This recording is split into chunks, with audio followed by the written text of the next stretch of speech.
hati kita keras, susah masuk hidayah, itu biasanya kita kebanyakan santai-santai. Kok aku semua sih? Nah, berarti itu tuh 3 penyebabnya tuh. Nah, penawarnya kalau pengen hati kita tenang, dikatakan oleh salah satu ulama,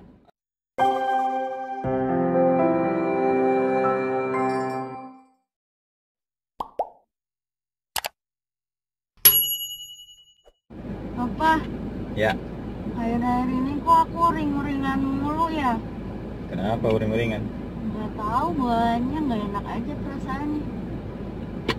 Oh, kalau biasanya kalau di Islam diajarin kalau hati kita nggak tenang, itu biasanya ada penyebabnya.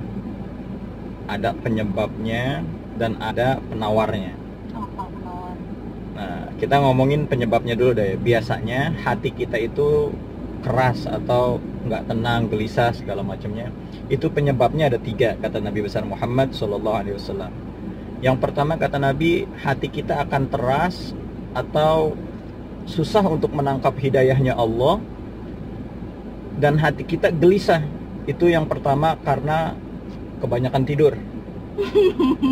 Nah, kamu banyakan tidur nggak nih belakangan ini?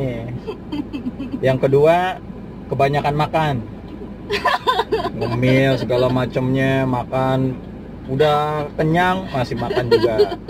Nah, yang ketiga biasanya yang membuat hati kita gelisah, hati kita nggak tenang, hati kita keras, susah masuk hidayah, itu biasanya kita kebanyakan santai-santai. Kok aku semua sih? Nah, berarti itu tuh 3 penyebabnya tuh. Nah, penawarnya kalau pengen hati kita tenang, dikatakan oleh salah satu ulama, Al-Imam Asy-Syaikh Abdullah, dikatakan bahwa kalau kita kepengen hati kita tenang, hati kita tentram, penawar hati itu ada 5 obatnya. Yang pertama, dekatkan dengan orang-orang soleh.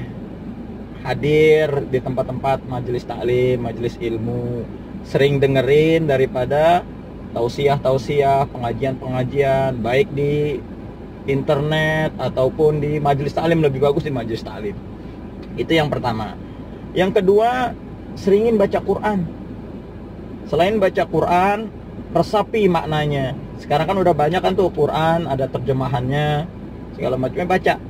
Nah, kan kemarin udah dibeliin tuh tafsir Ibnu Katsir yang bahasa Indonesianya, sering-seringin baca. Insya Allah ntar membuat hati kita tenang. Itu yang kedua. Yang ketiga, yaitu kurangi makan. Nah ya, kurangi makan artinya tahan-tahan dah. Nggak harus lapar juga, artinya secukupnya aja. Makan untuk hidup, bukan hidup untuk makan. Nah, yang keempat, perbanyak sholat malam, yaitu sholat tahajud. Jangan ditinggalin nih sholat tahajud, karena begitu banyak fadilah keutamaan daripada sholat tahajud. Nah, yang kelima, yaitu perbanyaklah kita berdoa kepada Allah menjelang waktu subuh. Nah, ini menjelang waktu subuh ini penting ini. Jadi kamu itu sebelum subuh, makanya bangun sebelum subuh. Kita sholat sunnah dulu. Terlebih lagi nanti setelah azan, sholat sunnah qobliyah subuhnya. Itu doanya itu Masya Allah dikabul oleh Allah Subhanahu wa ta'ala. Nah, jadi kamu harus lakuin 5 hal ini, insya Allah ntar hati kamu tenang. Oke? Oh, gitu Pak Ustadz. Iya. Makasih ya Pak Ustadz ya. Oke, kita lanjut jalan dulu ya. Jalan ya. Oke, yuk.